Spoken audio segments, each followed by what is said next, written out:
Nangamalari. Welcome to Ask Aunty. Aunty Munya, is there an Aboriginal word for Mother Nature or Mother Earth?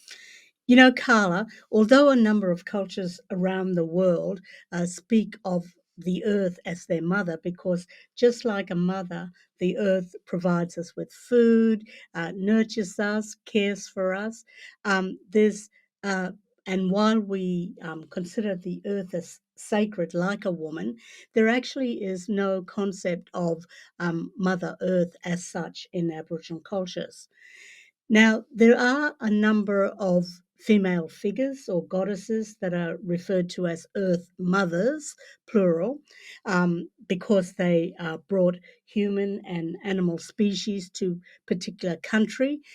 Figures like Gudgery and Gunabibi and Warramurugunju, to name a few.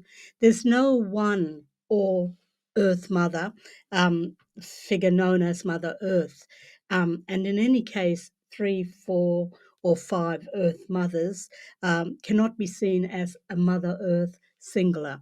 So, unlike in Aotearoa and in Maori tradition, where you have Mother Earth and Father Sky, Papatunuku and Rangi as Mother Earth and Father Sky, we do, however, have a Mother Sun and a male moon. So hopefully that answers your questions. Fascinating. Thanks, Aunty Munya. In Ridicule Gona. In Ridicule Gona.